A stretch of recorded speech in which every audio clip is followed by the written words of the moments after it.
O Via Justiça de hoje está de volta discutindo as leis que não pegam. Participam do programa o juiz Ronaldo Claré, da 5ª Vara de Feitos da Fazenda Pública Municipal de Belo Horizonte, e o advogado Luiz Ricardo Gomes Aranha, vice-presidente do Instituto dos Advogados de Minas Gerais. As câmaras municipais são as que votam as leis consideradas mais exóticas. Nós vamos dar exemplos de algumas neste bloco, mas até a Constituição tem lei que não pegou. O exemplo, o parágrafo 3º do artigo 192 da Constituição de 88, que limita as taxas de juros reais ao máximo de 12% ao ano, estabelecendo que a cobrança acima deste limite será crime de usura, punido nos termos da lei. E isso não pegou por quê, doutor Claré? Por uma coisa muito simples. A nossa vida social, as pessoas estão habituadas a pagarem juros superiores a 1% ao mês ou 12% ao ano. E nós temos uma legislação infraconstitucional que permite que bancos e financeiras cobrem o quanto quiserem.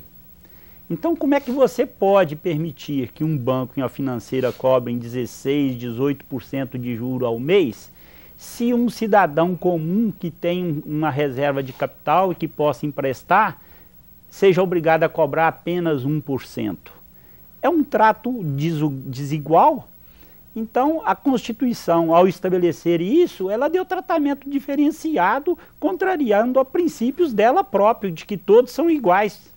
Fica bem a Constituição, a lei maior, ter leis que não pegam, doutor Aranha? Não, fica muito mal, mas essa Constituição, que foi chamada de cidadã, ela tem muito de demagógica também, por causa do momento em que ela foi constituída, né?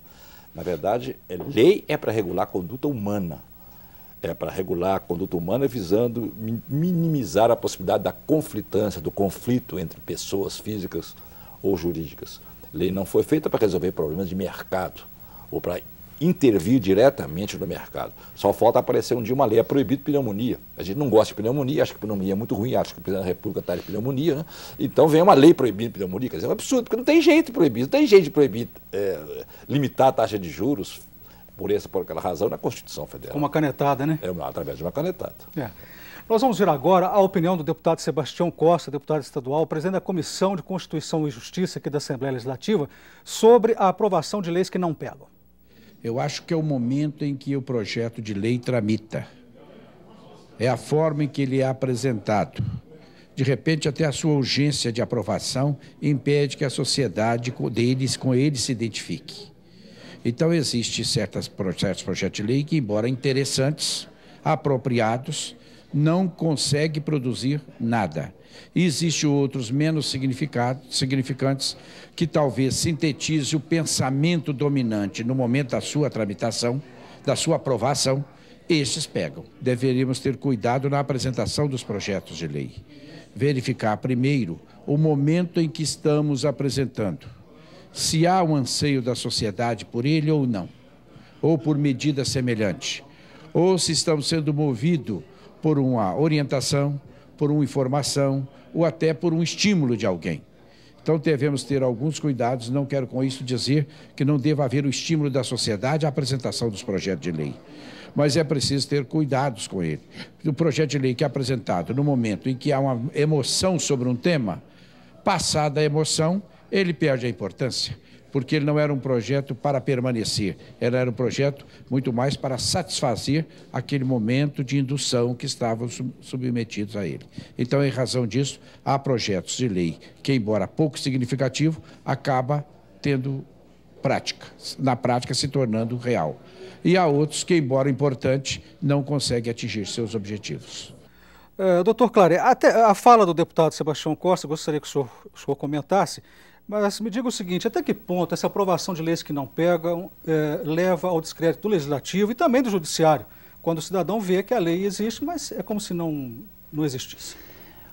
O problema é o seguinte, uma boa lei, normalmente ela nasce de um fato social, de um comportamento da sociedade que vem depois ser regulado.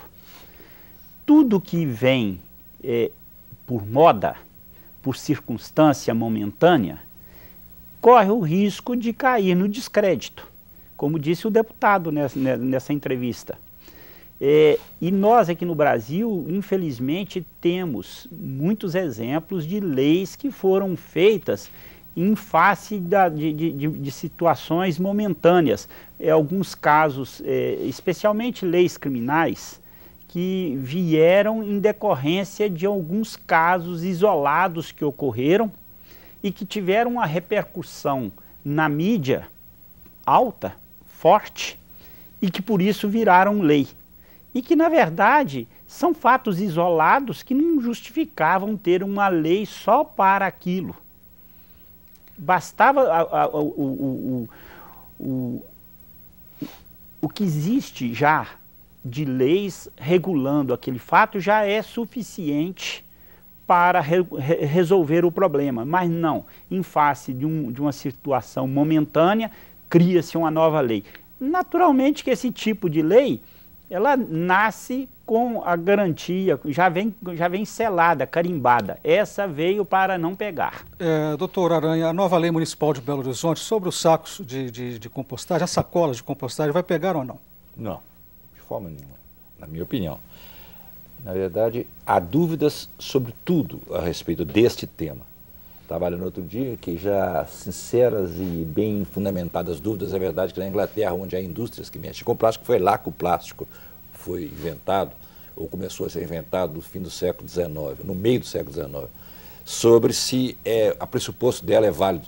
Fala-se que, já li, que os sacos de papel produzirão efeitos danosos 200 vezes piores do que os efeitos do saco plástico, porque o celulose faz o papel, expele CO2 uma quantidade muito grande, muito maior do que no caso do plástico, e isso vai provocar, porque o saco de papel vai ser super utilizado, então ela já começa com esse estigma, não vai pegar.